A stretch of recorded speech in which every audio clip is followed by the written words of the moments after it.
Amigos do Mosaico, hoje nós temos uma entrevista realmente de longa distância. Nós vamos conversar com a professora Iria Chocron, lá na região amazônica. Iria, muito obrigado por nos dar o seu tempo para a gente conversar um pouquinho sobre o seu trabalho. Para vocês que vivem aqui em São Paulo, no Rio Grande do Sul, eu não sei se é surpreendente, mas tem toda uma história de judeus lá no norte do país. E a professora, há mais de 20 anos, pesquisa as histórias dos judeus marroquinos que foram para a Ilha de Marajó e para toda essa região amazônica. Iria, me conta um pouco, o que é surpreendente na história desses judeus que vieram os judeus marrocos que vieram para o Brasil e foram parar lá em cima, a gente diria, olhando no mapa? Bom, é uma alegria estar aqui com vocês. Obrigada pelo convite, maravilhoso. Gosto muito do Mosaico, antes de mais nada. Bom, o que é mais surpreendente nessa história é que vieram famílias e também rapazes de 15 anos, 14 anos para cá sozinho, né? Então, após o Bar Mitzvah, eles vinham para cá, para a região norte, para tentar a vida. Então, alguns deles, o que me surpreende é que vieram sozinhos, mas também vieram aquelas famílias já, né, já composta para cá, para a nossa região. Outra coisa bem surpreendente também é que eles não viviam, como se propala muito, né, eles não viviam somente da economia da borracha no século XIX, mas também eles tinham canaviais por aqui, havia judeus que tinham escravos, inclusive, e isso é bem surpreendente aqui na nossa ilha de Marajó.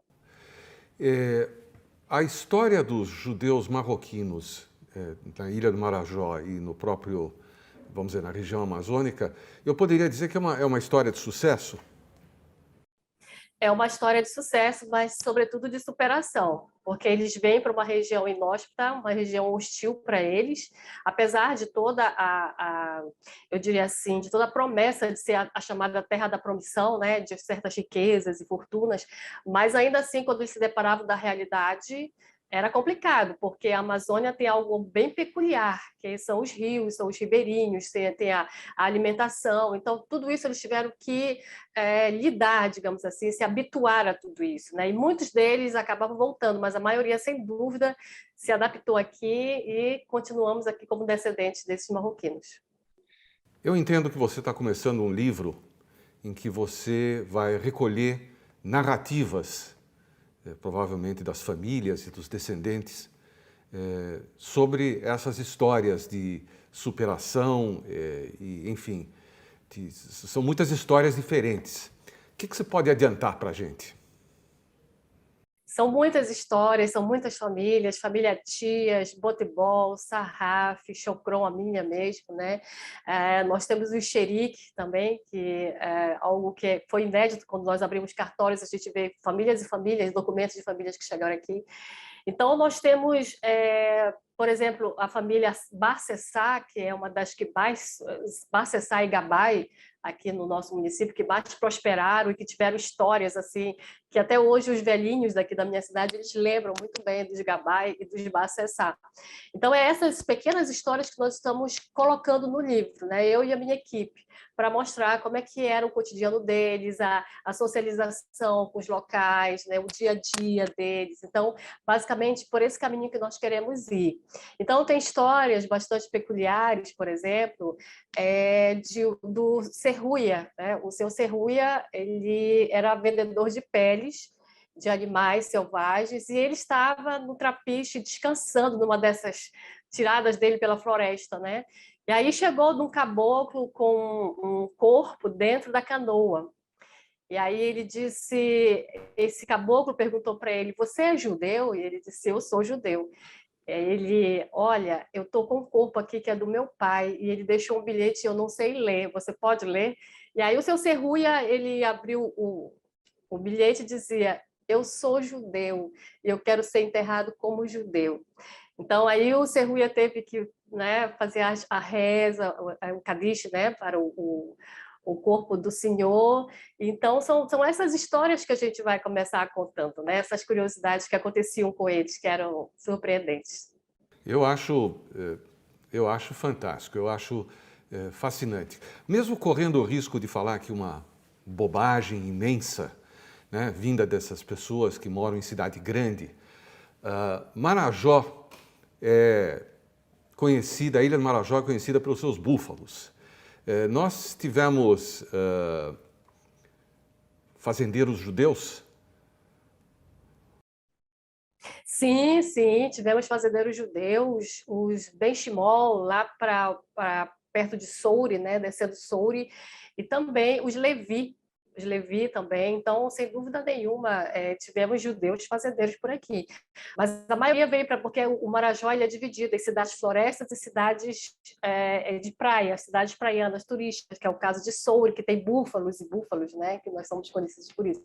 Mas o outro lado do Marajó justamente é que atraiu mais os judeus, exatamente por ter árvores, né, seringais, que era, na época, a riqueza aqui. Então, eles vinham para cá, para o nosso lado, que é a cidade de floresta, que são cidades que emergem justamente no meio da floresta, que você vem de avião e vê na floresta amazônica e do nada aparece uma cidade. Entendeu? Então, eles vinham, sem dúvida, mais para esse lado. Mas essas famílias, os Levi, os Benoliel e Benchimol, para o lado de Soure, se tornaram fazendeiros, sim. O livro já tem nome? Ainda não. Nós queremos lançar ano que vem, né? E eu espero que a gente já consiga assim, algum título para ele. Por enquanto, ainda não. Bom, eu quero que você saiba que o Mosaico está à disposição para ajudar no lançamento e na divulgação. Eu fico realmente impressionado e principalmente fascinado com a ideia de que, além do judeu prestamista, o judeu da confecção, o judeu do pequeno comércio, que são as primeiras histórias que nós temos aqui no Brasil dos imigrantes, nós também temos o judeu seringalista, o judeu fazendeiro. O judeu regatão, que é esses comerciais fluviais, eles tinham Meu avô era regatão, eles vendiam nos rios, nos fundos, assim, né? Nos igarapés. Eles pegavam essas mercadorias e vendiam para os ribeirinhos, que são essas pequenas casinhas, né? Bem distante das cidades marajoaras, e vendiam pente, perfume, tecido, né? Então, eram regatões também. Professora, mais uma vez, muito obrigado por ceder seu tempo para conversar conosco. Nós ficamos aguardando o lançamento do seu livro. Obrigada. Até a próxima. Até a próxima. Mosaico volta já já.